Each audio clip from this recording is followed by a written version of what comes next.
Notya okuleka erinnya lyo mu nsi. You fear to leave your name in the world. Nga ne Katonda ogenda n'erinnya lyo osinza Katonda naye ng'erinnya lyo ly'ekkulu. You go unto God, but when your name is great, bannaba batya nze nzenna. how will they see me? Bannaba batya bwe bati. How will they see me in this way? Mutegeera Falaawo? Do you understand Bwe that? tuyogera ku Falaawo ennyo Mukama ekisa. Naye omusajja wa Mukama yayogedde ku bulamu bwe ku myaka 12. Nsomera awo. The man of God spoke about his life at the 12 years of age. Awo omwana n'akula n'ayongerwako amaanyi n'ajjuzibwa amagezi ekisa kya Katonda ekibanga ku ye. Awo bakadde be baagendanga e Yerusaalemi buli mwaka ku mbaga ey'Okuyitako. Awo bwe yali yakamala emyaka 12 ne bayambuka nga bw'eri empisa y'embaga. Awo bwe baatuuka ennaku zaabwe baali nga baddayo, omwana we Yesu n'asigala mu Yerusaalemi ne bakadde be ne batamanya. Naye bwe baalowooza ng'ali mu kisinde kyabwe ne batambula olugendo lwa lunaku lumu. Ne bamunoonya mu baganda baabwe ne mu mikwano gyabwe. Bwe baatamulaba ne baddayo e Yerusaalemi nga bamunoonya. Awo olwatuuka bwe waayitawo ennaku 3 ne bamusanga mu yeekaalu ng'atudde wakati ku bayigiriza ng'abawuliriza ng'ababuuza. Bonna abaamuwulira ne bawuniikirira olw'amagezi ge n'okuddamu kwe. Mukama omulungi yeebazibwe. Praise the Lord. Yayogedde ku myaka 12. He spoke about 12 Kati years. muvubuka ku myaka 12. So a youth at 12 years, Fuba okukula.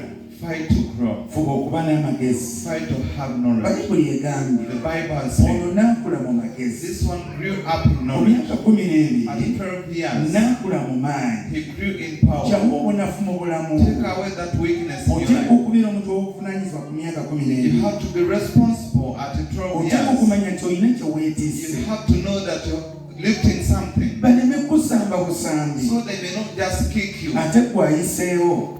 You have bypassed. Obanga bagamba 12. If they are saying 12 years, Nsuubira gwetega amatwi emirundi egisinga. I want you to pay ears more than that. Kati boogera kuwa 12. Now they are talking about this one of 12 Nti years. n'akula mu magezi. That he grew up in knowledge, N'akula mu maanyi. grew up in power, Mu kutegeera. understanding. Obuvunaanyizibwa n'awulira ye ng'alina okutandika. He had to start all the responsibilities, Okubaako kyakola kyakituukiriza ekya kitaawe. to have something to do to fulfill of that father, Ng'awulira alina ky'alina okukola. feeling like he had Si something to wa do. kunoonya mu bisaalu na mu makubo manene. Not to look for him from somewhere, Abeere mu buvunaanyizibwa. to be in the Ku responsibility. myaka 12 At 12 years, obuvunaanyizibwa nga butandise okutuuka. responsibility had already Butandise started. omubanja. Had already started Bwe demanding. buvunaanyizibwa ki bw'owulira nga bukubanja? Which responsibility is demanding you? Ki ky'owulira nga kikusaba munda What yo? you feel like it is requesting in your Ne life. ku myaka 12 oyiseewo. Even at 12 years, you bypass. 13 oyiseewo. 13, you bypass. Naye ng'owulira okyetaagamu omuggo. But you feel like you need some sticks.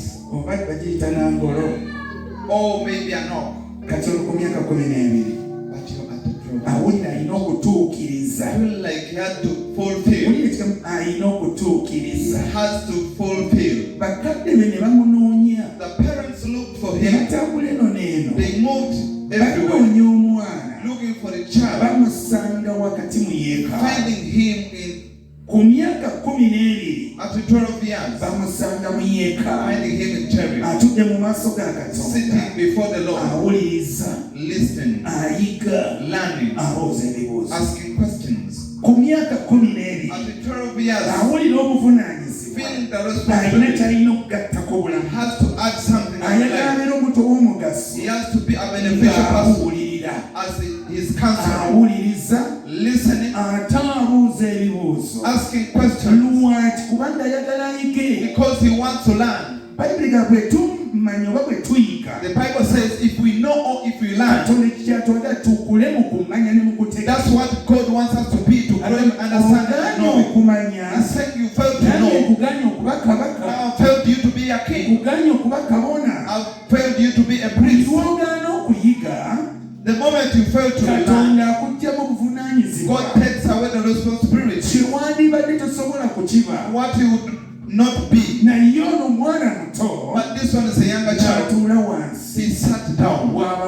ndayika has moved through for you, take in one day. n'obiyitamu mu lunaku lumu You pass through in one day. singa otuula wansi we If you sit down before him, n'akuyiwamu olugendo lwonna he pours lwayise all the journey he has passed through. ogenda okulaba ng'ejjinja erikoona abalala oba eryamukoona You see that the sword that knocked nga others gwe terisobola knock him. kukukoona It cannot knock you. lwakutuula wansi n'akuwa Sitting down and giving kyonna you kyayise what he had passed through. n'oyitamu atuula wansi n'omuwuliriza Because of sitting down naye and tetwagala listening. kutuula wansi But we don't want to sit tetwagala down. kuyiga We don't want to learn. so bwe twandikuze nga tukyali Yes, bato if we learn, we can